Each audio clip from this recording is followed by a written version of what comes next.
চাওক, মুখ্যমন্ত্ৰী মহোদয়ে ইতিমধ্যে টুইট যোগে প্ৰকাশ কৰিছে যে এনে অপপ্ৰচাৰ কেতিয়াও গ্ৰহণযোগ্য হ'ব নোৱাৰে। ভুৱা প্ৰচাৰ, যাৰ জৰিয়তে সমাজখনক মাজত এটা বিভ্ৰান্তিৰ সৃষ্টি কৰা, তাতে ৰাজনীতি কৰিবলৈ গৈ কোনো ব্যক্তিয়ে যদি অসমৰ সুধাকণ্ঠ ভূপেন হাজৰিকাৰ নামটো ব্যৱহাৰ কৰে, তেখেতক যি আমি তেখেতক লৈ সকলোৱে গৌৰৱ কৰোঁ, তাক যদি ৰাজনীতিকৰণ কৰাৰ চেষ্টা কৰে, আমি ইয়াক তীব্ৰ ভাষাৰে গৰিহণা দিছোঁ। আৰু বিশেষকৈ দেৰগাঁৱৰ পৰা কোনো এজন ব্যক্তিয়ে এই যি গৰ্হিত কাম কৰিছে, আমি তাক গৰিহণা জনাইছোঁ।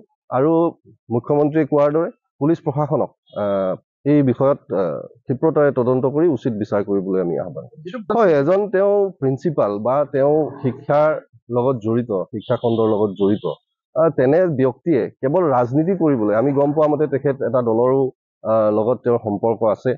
গতিকে কেৱল মাত্ৰ ৰাজনীতিৰ স্বাৰ্থত তেওঁলোকে যদি এই অপপ্ৰচাৰৰ মাধ্যমেৰে জনমানসত আমাৰ মুখ্যমন্ত্ৰী হিমন্ত বিশ্ব শৰ্মা ডাঙৰীয়াৰ এই চৰকাৰখনক বা কেন্দ্ৰীয় চৰকাৰক যদি হেয় প্ৰতিপন্ন কৰাৰ চেষ্টা কৰিছে, তেওঁলোকক কিন্তু ৰাইজে উচিত প্ৰত্যুত্তৰ অনাগত দিনত দিব। ৰাজনৈতিক উদ্দেশ্য প্ৰণোদিত আৰু কংগ্ৰেছ আপোনালোকে দেখা পাইছে যে বৰ্তমান সময়ত এই চৰকাৰখনৰ বিৰোধিতা কৰাৰ মানসেৰে তেওঁলোকে কেৱল মাত্ৰ ভুৱা আৰু অপব্যাখ্যা অপপ্ৰচাৰৰ আশ্ৰয় লৈছে, আৰু ৰাইজে ইতিমধ্যে বুজি উঠিছে। আৰু সুধাকণ্ঠ ভূপেন হাজৰিকাৰ দৰে স্বনামধন্য আমাৰ গৌৰৱৰ ব্যক্তিজনক এই ৰাজনীতিৰ এই মেৰপাকত তেওঁলোকে যিধৰণে ব্যৱহাৰ কৰাৰ চেষ্টা কৰিছে, আমি সঁচাকৈ তীব্ৰ ভাষাৰে ইয়াক গৰিহণা দিছোঁ। চাওক, মুখ্যমন্ত্ৰী মহোদয়ে ইতিমধ্যে টুইট যোগে প্ৰকাশ কৰিছে যে এনে অপপ্ৰচাৰ কেতিয়াও গ্ৰহণযোগ্য হ'ব নোৱাৰে। ভুৱা প্ৰচাৰ, যাৰ জৰিয়তে সমাজখনক মাজত এটা বিভ্ৰান্তিৰ সৃষ্টি কৰা, তাতে ৰাজনীতি কৰিবলৈ গৈ কোনো ব্যক্তিয়ে যদি অসমৰ সুধাকণ্ঠ ভূপেন হাজৰিকাৰ নামটো ব্যৱহাৰ কৰে, তেখেতক যি আমি তেখেতক লৈ সকলোৱে গৌৰৱ কৰোঁ, তাক যদি ৰাজনীতিকৰণ কৰাৰ চেষ্টা কৰে, আমি ইয়াক তীব্ৰ ভাষাৰে গৰিহণা দিছোঁ। আৰু বিশেষকৈ দেৰগাঁৱৰ পৰা কোনো এজন ব্যক্তিয়ে এই যি গৰ্হিত কাম কৰিছে, আমি তাক গৰিহণা জনাইছোঁ।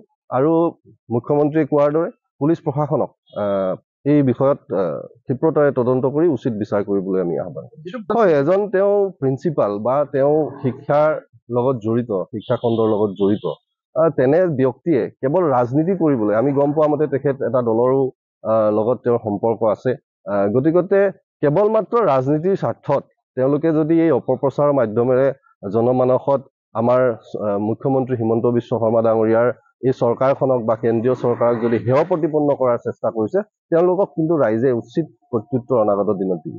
ৰাজনৈতিক উদ্দেশ্য প্ৰণোদিত আৰু কংগ্ৰেছ আপোনালোকে দেখা পাইছে যে বৰ্তমান সময়ত এই চৰকাৰখনৰ বিৰোধিতা কৰাৰ মানসেৰে তেওঁলোকে কেৱল মাত্ৰ ভুৱা আৰু অপব্যাখ্যা অপপ্ৰচাৰৰ আশ্ৰয় লৈছে, আৰু ৰাইজে ইতিমধ্যে বুজি উঠিছে।